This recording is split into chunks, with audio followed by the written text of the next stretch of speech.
Olá, meu nome é professor Zizo e juntos nós vamos trabalhar o conteúdo de Física, mais especificadamente a primeira competência, que se intitula A Ciência do Dia a Dia. Nessa competência nós vamos discutir um pouquinho de fenômenos físicos que permeiam, o nosso dia a dia, sempre contrapondo essa noção social junto com a noção científica. E eu vou mostrar para vocês que a maneira pelo qual nós definimos conceitos socialmente, a maneira pelo qual nós definimos os conceitos cientificamente são completamente diferentes. Então, vamos juntos, começando competência de número 1. Agora nós vamos aplicar alguns dos fenômenos que nós vimos da aula anterior, que era a respeito da reflexão. Nós vamos aplicar a ideia da reflexão em dois objetos extremamente comuns no seu dia a dia. O primeiro objeto em que a gente vai aplicar as ideias da reflexão de uma maneira geométrica vai ser um espelho plano, Então a primeira coisa que é se fazer é a gente definir o que é cientificamente um espelho plano. Ora, todo e quanto é tipo de objeto, que seja representado por uma superfície plana com alto poder de reflexão, um alto poder reflectivo, caracteriza-se como um espelho plano, Então todo e quanto é tipo de superfície que possua geometria plana e um alto poder de reflexão, um alto poder reflectivo, é caracterizado como um espelho plano, Você pode pensar um espelho plano como os espelhos que você tem, por exemplo, em banheiros, Esses espelhos, eles são espelhos planos, na verdade eles são vidros, delgados, bem finos, em que em uma dessas superfícies do vidro você deposita um certo material metálico, ou alumínio, ou prata. Espelhos mais baratos geralmente são depositados alumínio e espelhos mais caros, geralmente são depositados o material prata, Enfim, de qualquer forma, seja ele material prata ou alumínio, o que interessa para a gente é que essa superfície plana possua um alto poder de reflexão luminosa, A luz que incide, toda essa luz que incide vai retornar ao meio de origem, caracterizando de fato o fenômeno da reflexão. Ora, como nós vamos tratar todos os nossos fenômenos dentro da ótica geométrica, é mister que se faça uma representação geométrica desse nosso objeto. Então, o espelho plano, a partir de agora, para a gente, pessoal, na lousa, como uma representação geométrica, ele é simplesmente um segmento de reta com esses tracinhos aqui nos seus pontos, nos seus vértices, por exemplo. Então, todo e quanto é tipo de representação dessa indica para a gente, a partir de agora, um espelho plano. Relembrando que nós vimos na aula anterior, aqui a gente tem um raio luminoso que incide, chamado de raio incidente. Esse raio incide na superfície e retorna ao meio de origem, caracterizando de fato o fenômeno da reflexão. Lembrando, então, o raio incidente incide na superfície e ele reflete, esse raio que retorna ao meio de origem, a gente chamou ele de raio refletido. Representamos geometricamente esse fenômeno, representando dois ângulos, um ângulo formado entre o raio incidente e uma reta definida geometricamente, que tem a propriedade de formar 90 graus com a superfície. Essa reta que forma 90 graus com a superfície nós a chamamos de reta normal. Então, entre a reta normal e o raio incidente, um ângulo que nós chamamos de I, ângulo de incidência. E entre o raio refletido e a reta normal, um ângulo que nós chamamos de R, doravante chamado de raio refletido, ângulo de reflexão. Então aqui eu coloquei três situações diferentes com seus respectivos raios que incidem e os respectivos raios que refletem. Tem superfícies diferentes, raio incidente, raio refletido, raio incidente, raio refletido, raio incidente, raio refletido. E a gente representou uma propriedade geométrica desses ângulos.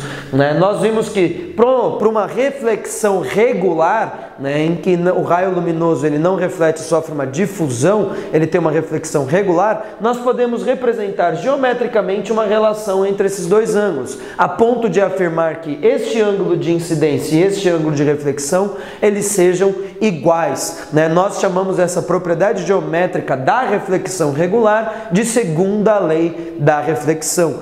Então, nossa superfície, como ela é perfeitamente plana, todas as reflexões atreladas a ela serão reflexões regulares, ou seja, essa segunda lei da reflexão vai ser válida, né? O que permite nós utilizarmos da geometria plana para representar esses fenômenos. Ótimo! Então, pessoal, a primeira coisa que nós vamos discutir em relação a esse objeto é o que você enxerga quando olha para um espelho, né? Então aqui, pessoal, eu vou definir algumas coisas que são extremamente importantes para a ótica como um todo. Como a primeira coisa, uma coisa que a gente chama de ponto-objeto real, né? O que faz com que você enxergue no espelho, pessoal, na verdade você não enxerga um objeto no espelho, você enxerga a imagem atribuída a esse espelho. Para que a gente entenda isso, né, eu montei aqui um diagraminha, né, uma representação do que está acontecendo. Então eu tenho um ponto, pessoal, que emite luz em todas as direções, como por exemplo um ponto qualquer desse giz, né? Esse giz aqui, por exemplo, né, todos os pontos desse giz aqui, eles estão incidindo luz, né, luz aqui do ambiente, e esse ponto ele emite luz, ele reflete, no caso, luz em todas as direções. O que caracteriza então que um ponto objeto real é simplesmente um ponto que é o vértice, né? Então é o vértice de um feixe que diverge raios luminosos incidentes, né? Então todo quanto é tipo de raio luminoso que incidir na minha superfície, que provém de um único ponto, né, a gente chama esse ponto de ponto objeto real, né? A gente está definindo por um ponto, só que eu poderia muito bem definir por um corpo extenso, né? Um corpo extenso é simplesmente um conjunto de vários pontos objetos reais, né? Então, ora, pessoal, aqui eu tenho um ponto que emite luz em todas as direções, nessa direção, nessa, não me importa, eu não vou representar todas as direções, eu vou representar duas em particular, você já vai entender o porquê eu simplesmente preciso representar duas e não todas as infinitas direções em que meu raio luminoso se propaga, partindo desse objeto, né? Então, ora, pessoal, eu vou representar aqui então um raio luminoso que incide na superfície perpendicularmente, né? Para que nós possamos conhecer o raio refletido desse raio luminoso, a gente tem que fazer o seguinte: representar em primeiro lugar a reta normal. Representando a reta normal nesse ponto, pessoal, lembrando a definição, reta normal é uma reta que é perpendicular à superfície. Então, se eu representar aqui, ó, a minha reta normal, o que eu vou perceber? Que a reta normal e o raio incidente, eles são paralelos, eles são coincidentes. Ou seja, se eles são coincidentes, são paralelos, o ângulo formado entre eles é 0 graus, ou seja, o meu ângulo de incidência ele vale 0 graus. Se ora o ângulo de incidência é 0 graus, o ângulo de reflexão também vai ser 0 graus, ou seja, o meu raio luminoso incide perpendicularmente à superfície e reflete sobre si mesmo, né? Então meu raio luminoso incide e volta, nesse caso em particular. Agora eu vou pegar outro raio luminoso, como por exemplo este raio aqui, ó, que tem uma incidência qualquer com a minha superfície, né? Mesma ideia, vou representar a reta normal para que eu possa definir então os meus ângulos de incidência e ângulos de reflexão. Ora, tendo definido essa reta que é perpendicular à superfície, automaticamente esse ângulo surge. Quem é esse ângulo? Esse ângulo é formado pelo raio incidente e a reta normal, ou seja, é o meu ângulo de incidência, né? Qual é a propriedade então desse raio? Que ele vai incidir com um certo ângulo e refletir com o mesmo ângulo, como a gente acabou de ver na segunda lei da reflexão, né? Então, ora, o meu raio luminoso incide e reflete, formando um ângulo que seja simétrico, ele reflete de maneira simétrica. Este ângulo aqui, então, é o meu ângulo de reflexão, que eu posso muito bem falar que este ângulo é igual a I pela nossa segunda lei.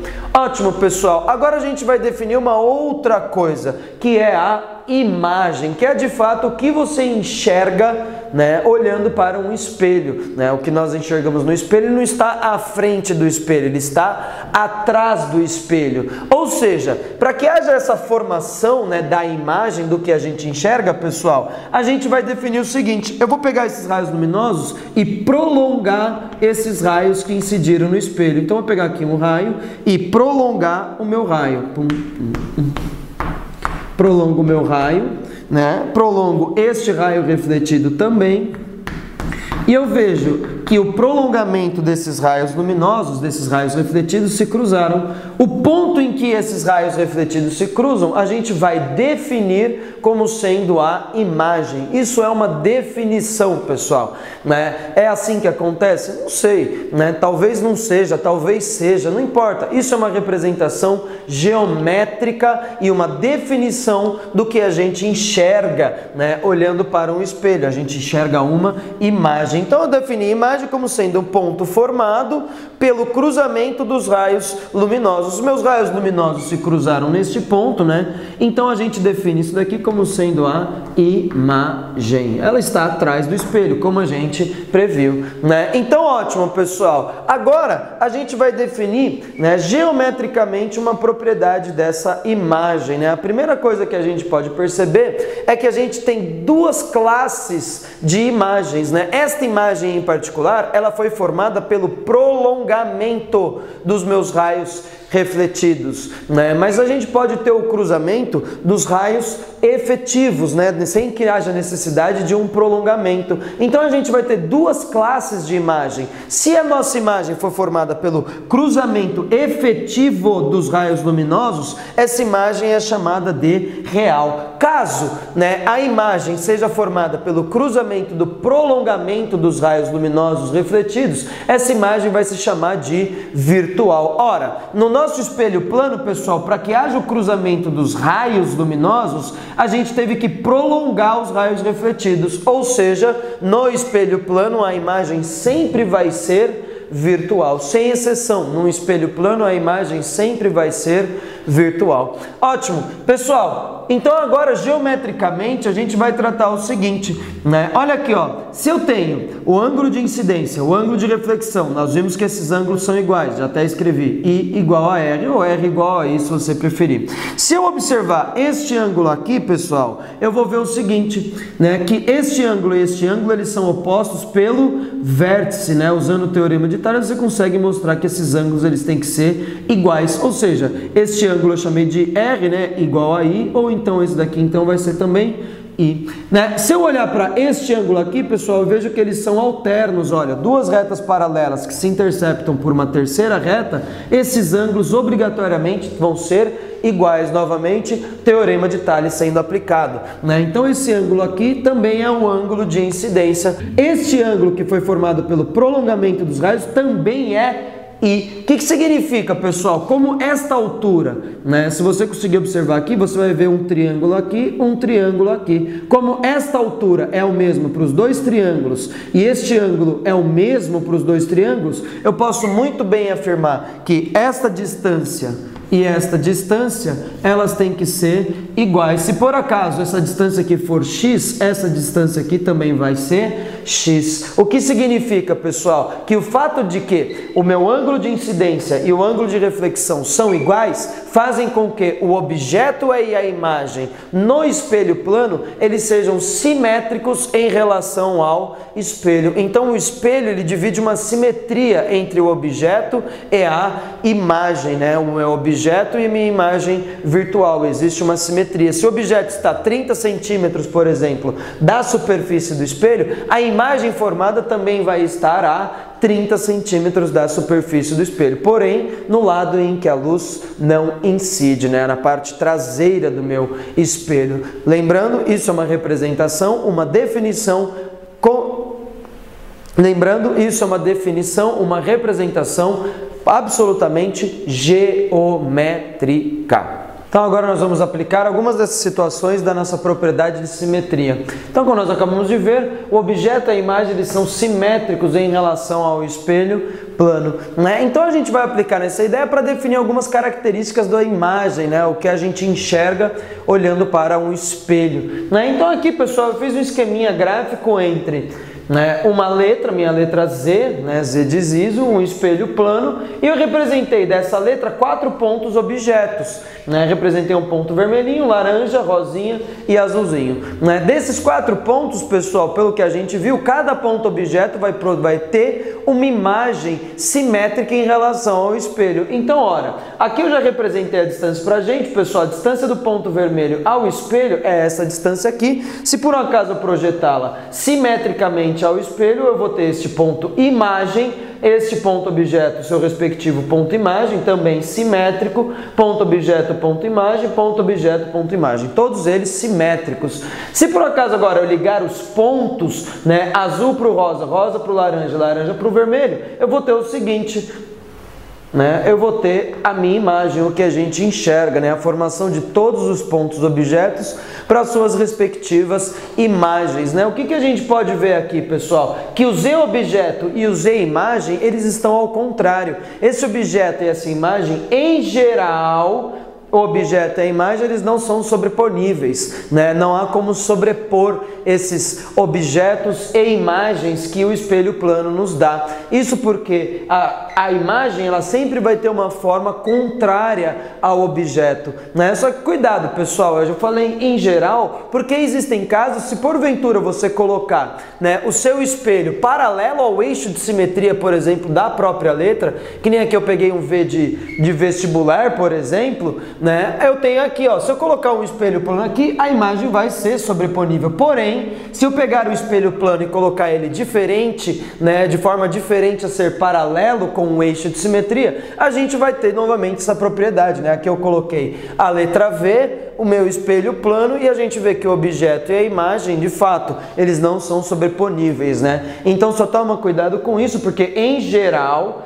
eles não são sobreponíveis, né? Quando essa imagem e objeto tem formas contrárias, a gente dá um nome a essa característica. A gente fala que esses objetos e imagens, eles são enantiomórficos, né? Então a imagem no espelho plano, ela sempre vai ser enantiomorfa, né? Porque ela vai ser sempre de forma contrária ao objeto. Então, por exemplo, com certeza absoluta, você já deve ter se deparado com certas situações, né, em que, por exemplo, há uma ambulância, ou um carro de bombeiro, que nem a gente acabou de ver agora, há um carro de ambulância ou então um carro de bombeiro, em que no letreiro que indica a ambulância, essa imagem, né, o que você está enxergando na ambulância, está ao contrário, né, está de trás para frente, tanto as letras quanto a palavra. Isso por quê? Porque quando você olhar no retrovisor, você vai ver a imagem enantiomorfa, né? Ou seja, o contrário do contrário vai dar a própria palavra. Então provavelmente você já deve ter se deparado com essa situação de olhar para a ambulância, enxergar escrito ao contrário,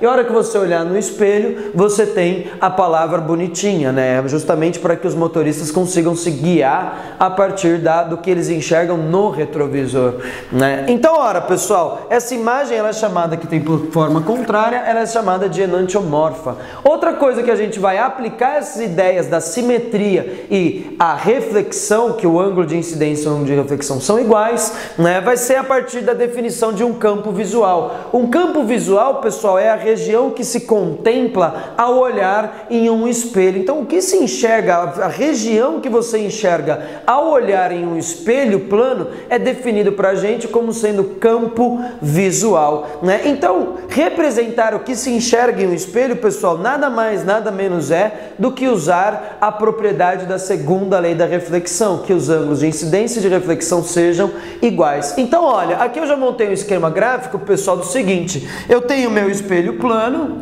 né? Tem aqui o meu espelho plano, ele está limitado entre esses dois pontos. O que a gente quer? Que um observador olhe no espelho e descobrir qual é a região que ele enxerga. Então, ora, pessoal, eu vou representar raios que contemplem a segunda lei da reflexão, que sejam raios limítrofes aos meus espelhos, né? No caso, limítrofe pega a borda do meu espelho, os pontos que definem o limite do meu espelho. O meu espelho, ele pertence a esta região aqui, né? Entre esse ponto e esse ponto. Como eu quero enxergar pelo espelho todo, eu vou representar a região limítrofe entre este ponto e este ponto aqui. Então, ora, um raio que incide aqui, pessoal, respeitando a segunda lei da reflexão, para que eu enxergue o objeto desse raio, ele tem que refletir e acertar os meus olhos. Então, usei da propriedade, pessoal, este ângulo e esse ângulo são iguais, né? Então toda essa região daqui para baixo, ela é passível de se enxergar. Por quê? Com certeza absoluta, todo raio luminoso abaixo desse, pessoal,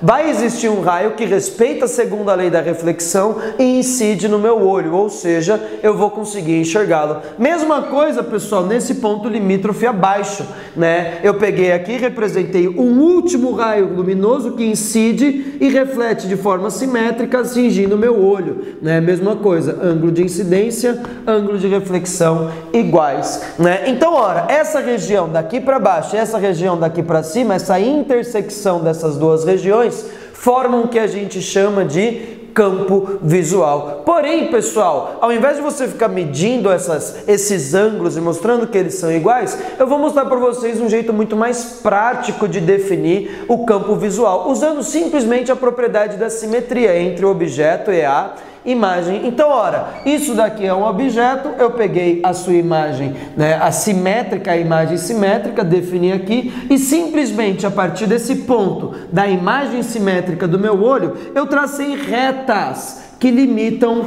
a borda do meu espelho. Então, traçado esse limite desse espelho, pessoal, toda a região entre essas retas define-se a partir do campo visual. Mesma coisa aqui, ó, um objeto e um espelho, peguei a simetria e tracei retas que encostam, né, que cruzam as bordas do meu espelho. Toda essa região limitada pelas retas que definem a imagem e as bordas do espelho são um campo visual. Então, por exemplo, imagina que isso daqui é um espelho retrovisor de um carro, né? Você está aqui dirigindo o carro, olha no espelho retrovisor, você enxerga esta região, tudo que está fora tudo que está fora dessa região do campo visual, pessoal, é chamado erroneamente de ponto cego. Por que erroneamente? Porque na verdade, pessoal, essa região fora do campo visual não é apenas um ponto, é na verdade uma região extremamente vasta, infinitamente grande, né? Eu costumo dizer que você enxerga muito menos do que você não enxerga olhando no espelho. Existe uma região infinitamente grande fora do campo visual. Então você olha no retrovisor, por exemplo, né? Se você enxerga um objeto aqui, pessoal, com certeza absoluta, essa pessoa, esse objeto que está aqui, ele também te enxerga, né? Então, uma dica extremamente valiosa, principalmente para quem anda de bicicleta, para quem anda de moto, é antes de fazer algum tipo de ultrapassagem, pessoal, tenta olhar no retrovisor do carro. Se você olhar no retrovisor do carro e enxergar o motorista, significa que o motorista, ele te enxerga, porque você está dentro do campo visual dele. Se, porventura, você olhar para o retrovisor e não enxergar o motorista, significa que ele também não está te enxergando. Então, muita atenção, muito cuidado ao fazer essa ultrapassagem, né? Se você está aqui, pessoal, não há raio que vá respeitar a segunda lei da reflexão incidindo no olho, no seu observador, do seu objeto. Agora nós vamos aplicar a ideia da reflexão para um caso particular, que é o caso do espelho esférico, né? Então, olha, mesma coisa, pessoal, definição de espelho esférico é uma superfície esférica agora, que possui a capacidade de refletir luz, né? E você pode imaginar no espelho esférico, pessoal, aqueles espelhos que se utilizam para maquiagem, né? Aqueles espelhos que você utiliza eles e deixa o seu rosto maior, né? Ampliado. Ou então, se você quiser pensar, então o espelho esférico ele pode ser também, né, uma superfície esférica, como por exemplo uma concha de pegar molho, de pegar feijão, né? A colher aproximadamente pode ser tratada dessa forma também, né? Aquelas bolas antigas de vidro de Natal, né? Que tinha um revestimento de alumínio, né? Tudo isso daí são exemplos de espelhos esféricos. Então, olha aqui, só para vocês terem uma ideia, pessoal, eu tenho aqui uma superfície esférica, né? Duas, na verdade, já vou explicar qual a diferença entre elas, né? Na verdade, não, para. Tenho duas superfícies esféricas, né? Uma que é a parte interna da superfície, eu vou fazer a incidência luminosa na parte interna, e outra que eu vou fazer a incidência luminosa na parte externa, né? Qual é a diferença entre elas? A diferença quando a luz incide na parte interna e na parte externa é o comportamento óptico desses raios luminosos, né? Se nós traçarmos uma reta normal neste ponto, pessoal, nós vamos perceber que pela simetria do ângulo de incidência e do ângulo de reflexão, esses raios refletidos eles vão se cruzar em um ponto, né? Ou seja, se eu for fazer a incidência de, sei lá, 15, 20 raios luminosos, todos eles paralelos entre si, eu vou ter a convergência desses raios luminosos em um único ponto, né? Então o espelho esférico, a parte interna da luz, do meu espelho esférico, pessoal, a parte interna do espelho esférico, ele converge os raios luminosos. Até uma lenda que diz que Arquimedes, ele defendeu Siracusa, né, de uma invasão romana na Segunda Guerra Púnica, que ele pegava um espelho esférico, né, ele pegava uma superfície esférica, revestiu ela com material refletivo, né, vários espelhos, né, e ele conseguiu queimar à distância, né, a vela dos barcos romanos que invadiam. Mas é uma lenda, não se sabe ao certo se isso é verdade. Já a parte externa, pessoal, do espelho esférico, né, a camada externa da superfície esférica, ela tem o poder, né, de divergir o raio luminoso, né? Na verdade, o meu raio luminoso ele se espalha, ele diverge, que se nós prolongarmos esses raios, ele estaria nesse ponto, né? O prolongamento se cruzaria nesse ponto. Então, se nós pegarmos o sentido desses raios refletidos, a gente consegue perceber facilmente que esses raios luminosos divergem. Por uma questão pragmática, a gente associa a superfície e o comportamento óptico, né, do espelho esférico com um nome somente. A gente chama a superfície que tem a capacidade interna de convergir o raio luminoso de côncavo, e a superfície que tem capacidade de divergir o raio luminoso, ou seja, a externa, nós a chamamos de convexa, né? Então o espelho esférico, pessoal, dependendo da incidência luminosa, ele pode receber dois nomes. Caso a luz incida na parte interna, ele é chamado de espelho côncavo. Caso ele incida na parte externa, ele é chamado de espelho convexo. Sempre lembrando, parte côncava converge, a parte convexa diverge o raio luminoso. Isso é extremamente importante, né? Outra coisa que nós podemos pensar, pessoal, é como nós vamos representar geometricamente o espelho esférico. Cuidado, porque olha, na minha representação eu não estou mostrando a luz, portanto isso é apenas uma representação do espelho esférico, né? Não é côncavo, tampouco convexo, é simplesmente um espelho esférico, né? A partir do momento que eu desenhar o raio luminoso, aí sim se faz sentido falar de espelho côncavo ou ora convexo, né? Então a gente representa geometricamente, pessoal, o espelho esférico a partir dessa ideia, né? Uma curvatura, né? Chega até uma representação plana para essa curvatura, né? Justamente porque a gente vai trabalhar numa condição geométrica desses raios luminosos, que mais para frente a gente já vai falar, e essa representação se faz muito mais útil do que, por exemplo, representar dessa forma, né? Uma questão mais geométrica, o que a gente está mostrando aqui, né? Então olha aqui, pessoal, esse ponto que contém o centro da minha circunferência que definiu a curvatura, e esse ponto que os raios luminosos convergiram para, né, essa reta que contém esses pontos e o espelho esférico, a gente chama ela de eixo principal, né? Já o ponto em que há o cruzamento, a intersecção do eixo principal com o espelho, a gente chama esse ponto de vértice, né? Outro ponto, por exemplo, que é extremamente importante é esse ponto que os raios luminosos convergem para ou divergem de. Este ponto é chamado de foco, né? E o ponto em que a curvatura do seu espelho esférico é definido é chamado de centro de curvatura. São esses os pontos, os objetos geométricos que definem a representação do nosso espelho esférico. Agora nós vamos mostrar para vocês como os raios luminosos se comportam quando eles incidem tanto na parte interna quanto na parte externa, né? Então, pessoal, a lógica ela é relativamente simples da coisa, não há necessidade de decorar esses raios luminosos, né? Há necessidade de que você entenda, né, como eles se relacionam com um fenômeno, né? Então, vou explicar para vocês a ideia desses raios e a gente vai ter a lógica para poder expandir o nosso raciocínio para outras e diversas situações. Então, olha aqui, pessoal, um raio luminoso que a gente já viu, ele está de acordo com a propriedade, tá, do nosso espelho, que se a luz incidir na parte interna, ou seja, no espelho côncavo, o raio luminoso que incide paralelamente ao eixo principal, ele converge para o foco. O foco é o ponto de convergência, né, dos meus raios luminosos que incidem paralelamente ao eixo principal. Então olha aqui, esse raio amarelinho, pessoal, ele incide paralelamente ao eixo principal e reflete na direção do foco, de fato mostrando pra gente que há uma convergência, né? Outra coisa que a gente pode ter, pessoal, é uma propriedade da luz, que é a reversibilidade luminosa, né?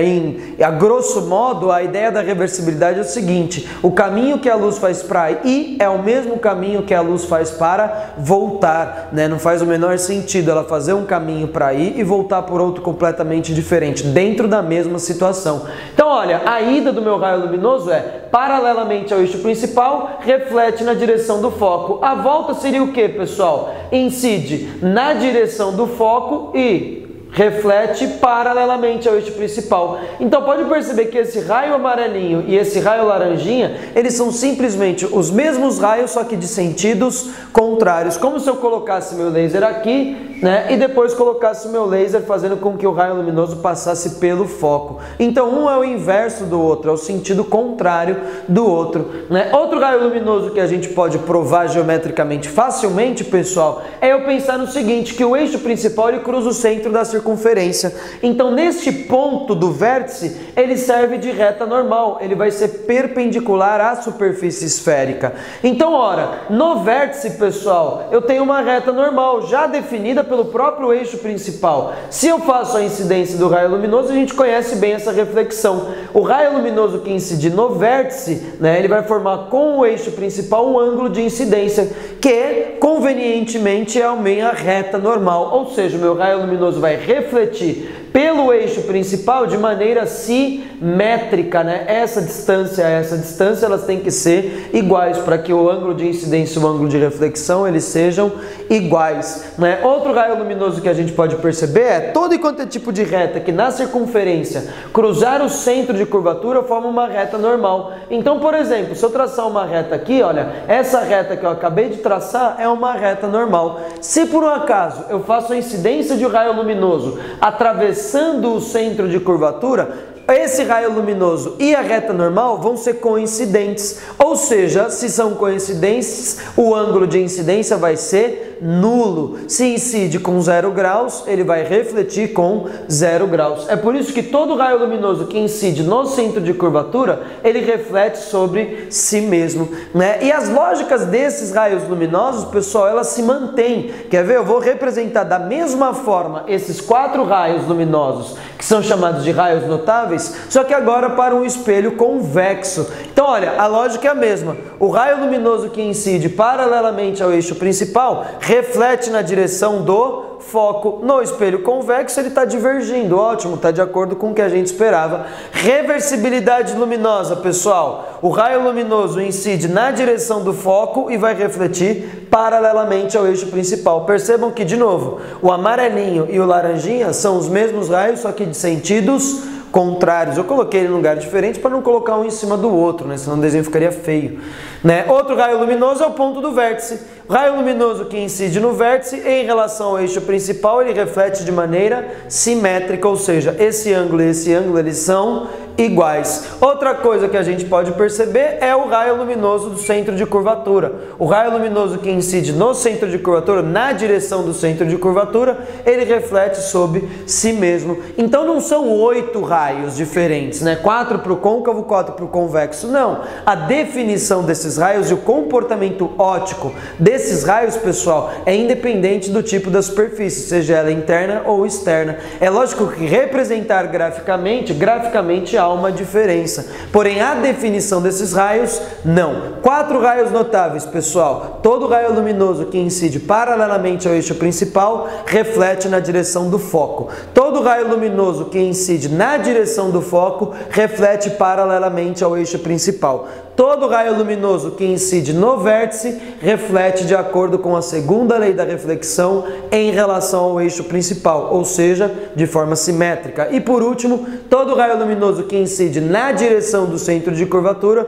reflete-se sobre si mesmo. Agora nós vamos aplicar os raios notáveis para um objeto, né? Então nós vamos fazer a mesma coisa que nós fizemos para o espelho plano, só que agora para o espelho esférico. Nós vamos nos utilizar dos raios e das propriedades da reflexão para que a gente consiga formar a partir deles as imagens, ou seja, o que nós vamos enxergar olhando para o espelho esférico agora. Então, olha, pessoal, a minha representação, né, ela se mantém da mesma mesma forma, eu tenho meu espelho esférico e aqui eu representei por esse traço um objeto, né? Então esse traço rosinha aqui, ele indica para mim o objeto, né? Ou esse objeto é um corpo extenso, pessoal. Por exemplo, um giz. Esse corpo extenso, ele é formado por diversos pontos objetos. Eu não vou desenhar todos os raios luminosos para os infinitos pontos que esse corpo tem, né? Então eu vou escolher apenas um, né? E a partir desse um ponto definir a imagem e a partir dela expandir para os restos, para os próximos pontos objetos.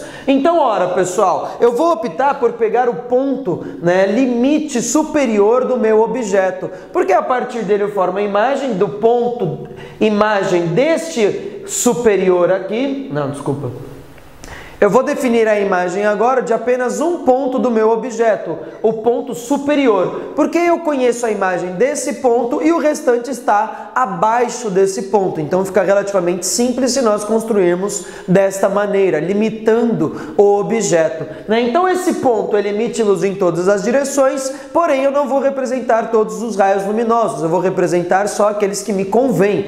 Como ora, eu quero estudar a formação da imagem e para que haja a formação da imagem são necessários apenas o cruzamento de dois raios luminosos, eu vou representar dois raios, mas não dois raios quaisquer. Eu vou representar dois raios que eu conheça as definições, como por exemplo, todo raio luminoso que incide paralelamente ao eixo principal, ele reflete na direção do foco. Então meu raio luminoso incide paralelo, refletiu na direção do foco. Todo raio luminoso que incide no vértice, ele reflete de maneira simétrica em relação ao eixo principal. Eu optei por escolher esses dois, mas nada me impede de representar qualquer outro raio notável que a gente já viu. Então, ora, pessoal, este é um raio refletido, este é um raio refletido. Se você prestar bem atenção, eles não se cruzam. Então, ora, a imagem não se forma? Não, porque se os raios de forma efetiva não se cruzarem, eu sempre posso prolongar os raios. Então, prolongando este raio, aí sim, eles se cruzam e é a partir desse cruzamento que vai dar ao nosso ponto imagem. Como ora, eu defini para este ponto objeto, eu tenho este ponto imagem, o que está abaixo desse ponto é o restante do meu objeto como imagem, né? Então aqui, pessoal, deste ponto até o eixo principal, eu tenho a minha imagem. Quais são as características geométricas dessa imagem? Essa imagem ela é menor em relação ao objeto, ela está na mesma orientação do objeto, ambos acima do eixo principal, e ela é virtual. Por que ela é virtual? Porque ela foi formada pelo prolongamento, né? Todo e quanto é tipo de espelho convexo, pessoal, ele vai produzir uma imagem sempre menor, direita e virtual. Isso porque os raios luminosos que incidem no espelho convexo, eles divergem. Então, independentemente da posição do objeto, essa imagem ela vai ter sempre a mesma característica. Não vai mudar em absolutamente nada. Ela sempre vai ser menor, direita e virtual, né? Como uma das grandes utilidades do espelho convexo é o fato de que o raio luminoso ele diverge. Isso faz com que o campo visual, né, o que você enxerga olhando para o espelho convexo, ele aumenta. Então, por exemplo, no ônibus, no fundo do ônibus, você tem um espelho convexo, né? E ele serve para quê? Ele serve para que o motorista ou cobrador, né, eles olhem para aquele espelho e consigam enxergar uma região muito grande, muito ampla do ônibus, né? A ponto de saber, né, as pessoas que estão no corredor, as pessoas que estão descendo, que estão fora, né? Então essa é uma das grandes vantagens de se ter um espelho convexo, né? No ônibus ou então em supermercados, para você olhar os corredores de compras, para você ter, né? Geralmente tem estacionamento em que a curva é 90 graus, curvas muito fechadas, você tem um espelho esférico para que você consiga, olhando para o espelho, ter uma visão do que está acontecendo, né, do lado da curva, né? Então esse espelho convexo sempre vai produzir essa característica geométrica da imagem. Já o espelho côncavo, né? Não, o espelho côncavo côncavo, dependendo da posição do objeto, pessoal, a imagem vai ter uma característica diferente. Então, ora, eu vou representar aqui, pessoal, 1, 2, 3, 4, 5 situações diferentes, né? A primeira situação que a gente vai representar é um objeto que está atrás do centro de curvatura. Aqui eu optei por representar o raio luminoso que incide na direção do foco e reflete paralelamente ao eixo principal. E também representei o raio luminoso que incide no centro de curvatura e reflete sobre si mesmo. Mas, de novo, nada me impede de eu representar os outros raios. O que interessa pra gente é o cruzamento, né? Como a gente pode ver aqui, pessoal, há o cruzamento dos raios refletidos nesse ponto. Então é formada a imagem. Essa imagem, como a gente pode observar pelo desenho, ela é menor, invertida e ela foi cruzada, pessoal, pelo próprio raio luminoso refletido. Ou seja, a minha imagem ela é real. Já se eu colocar o objeto no centro de curvatura, a gente tem uma propriedade interessante do espelho côncavo,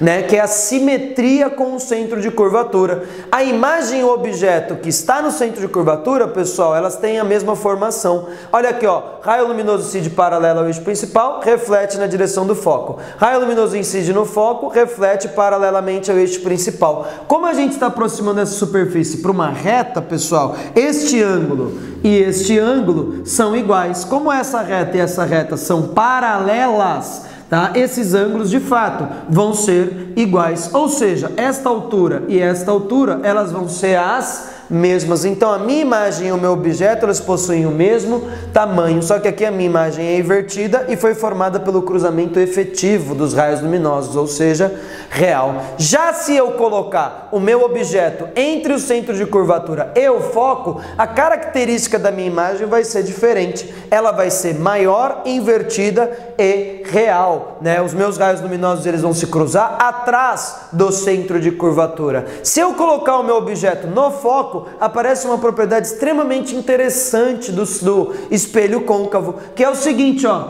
Aqui eu optei por desenhar esses dois raios. Incide paralelamente ao eixo principal, reflete na direção do foco. Incide no vértice, reflete de maneira simétrica. Ora, a gente está aproximando essa superfície para um plano. Essa reta do eixo principal e esse raio incidente, eles são paralelos, ou seja, este ângulo e esse ângulo são iguais. Se ora esses ângulos são iguais, pessoal, essa reta e essa reta vão ser paralelas. E retas que são paralelas, pessoal, elas só se encontram no infinito, a partir dessa ideia do infinito.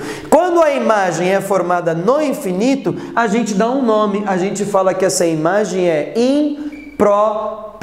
Então, pessoal, você pode fazer essa experiência em casa. Pega uma concha de pegar molho, o seu dedo olhando diretamente para ela, vai aproximando o seu dedo, vai chegar uma hora que você vai ver um borrão. Esse borrão, esse ponto em que seu dedo está e você enxerga um borrão, ele mostra para você essa distância do vértice até o foco, né? E por último, eu vou colocar o meu objeto entre o foco e o vértice. Aqui entre o foco e o vértice, pessoal, os raios luminosos, eles não se encontram deste lado, prolongando eles ao cruzamento e à formação da imagem. Esta imagem é maior, direita, e foi formada pelo prolongamento, está atrás do espelho, ou seja, ela é virtual. Então nós estudamos até então a representação geométrica das nossas imagens. Agora nós vamos representar as imagens não a partir da geometria do problema, né? Consequentemente, porém, nós vamos representar de uma forma algébrica, ou seja, a partir de distâncias, né? Então o nosso espelho esférico, pessoal, seja ele côncavo ou convexo, há uma série de distâncias extremamente importantes que definem a geometria do meu problema, como por exemplo a distância entre o vértice e o foco. Essa distância a gente vai chamar de F. Quem é F? F é a distância entre o vértice e o foco, também conhecida como distância focal. Todo espelho esférico possui essa propriedade, que a distância do vértice ao foco e do foco ao centro de curvatura, elas têm que ser iguais. Então, olha, vértice ao foco, uma distância focal, do foco ao vértice, do vértice ao foco, uma distância focal, e do foco ao centro de curvatura, outra distância focal, né? Como a distância entre o centro de curvatura e o vértice é um raio, né, do centro até a esfera é um raio contempla duas distâncias focais. A gente já tira logo a primeira equação, né, a primeira relação algébrica do espelho esférico, que a distância focal é o dobro do raio de curvatura do nosso espelho. Outra distância que é extremamente importante, pessoal, que define muito do nosso problema é a distância do objeto ao vértice. Essa distância do objeto ao vértice a gente vai chamar de P, e essa distância da imagem ao vértice a gente vai chamar de P'. Aqui eu peguei uma situação qualquer, pessoal, porque ela é mais fácil de perceber aonde eu quero chegar. Porém, eu poderia fazer para qualquer tipo de situação, né? Independentemente do tipo de espelho côncavo ou convexo ou da posição do objeto. Eu poderia definir essas mesmas propriedades. O tamanho do objeto eu chamei de O, o tamanho da imagem eu chamei de I. E eu fiz a construção geométrica. Aqui, pessoal, eu optei por representar, né, de forma bem minimalista aqui, ó, o raio que incide paralelo reflete na direção do foco, o raio que incide no vértice reflete na direção simétrica ao raio incidente. Então, ora, pessoal, o que a gente pode ver? Aqui eu já deixei em evidente dois triangulinhos, tá? Um triangulinho que eu chamei de ABV e outro triângulo VED. Como este ângulo e este ângulo vão ser iguais pela simetria do problema, né? O ângulo de incidência e o ângulo de reflexão tem que ser iguais, né? Esses ângulos vão ser iguais. Esse triângulo ABV e o triângulo VED, eles vão ser semelhantes. Então, ora, com essa semelhança desses dois triângulos, eu vou poder comparar o tamanho do objeto com o tamanho da imagem, ou vice-versa, o tamanho da imagem com o tamanho do objeto. Comparar o tamanho do objeto com o tamanho da imagem, pessoal, é chamado de aumento linear, né? Então, ora, medindo essa semelhança, o que eu posso falar? Como esses ângulos são iguais, I está para O, assim como P' está para P. Então, em módulo, pessoal, a gente tem essa representação. Porém, não se esqueça que, olha aqui, ó, o meu objeto tem uma orientação e a imagem uma orientação invertida. Então, essa semelhança leva a essa correção. Por isso que aqui há um sinal negativo, pessoal. Na verdade, a semelhança tem que ser positiva. Porém, como as nossas distâncias, elas possuem conceitos, elas possuem definições, a gente tem que representar matematicamente elas. Então, essa dicotomia entre direita e invertida, né, entre as imagens, a gente representa através deste sinal. Ora, outra relação que a gente pode tirar das distâncias, pessoal, é a relação da distância focal e a distância do objeto e a distância da imagem. Relacionar essas distâncias é conhecido como equação de Gauss, né? A equação de Gauss eu que já coloquei para vocês, não vou deduzir elas, não convém, porém ela já está escrita aqui para vocês, que diz o seguinte, que o inverso da distância focal é correspondente à soma dos inversos da distância do objeto ao vértice com o inverso da distância da imagem ao vértice. Então 1 sobre F é igual a 1 sobre P mais 1 sobre P', né? Uma frase bem comum que as pessoas ouvem para decorar isso daí é que uma flor é uma pétala mais uma pétalazinha,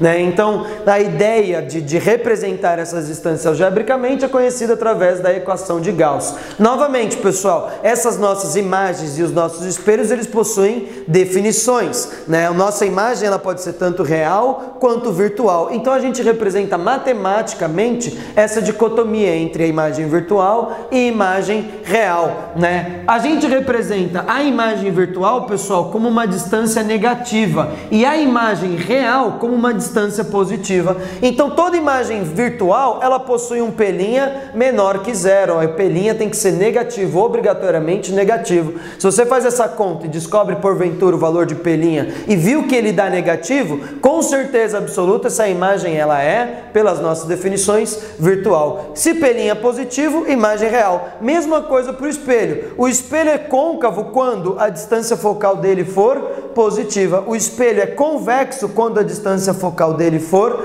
negativa. Obrigado pela sua atenção, agradeço você ter assistido o vídeo, espero que você desfrute de todo o material disponível a você, aluno, e creio que você agora pode tirar as suas dúvidas, né, conversar um pouquinho, dar a sua opinião no nosso site. Por favor, acesse o portal e retire a sua dúvida.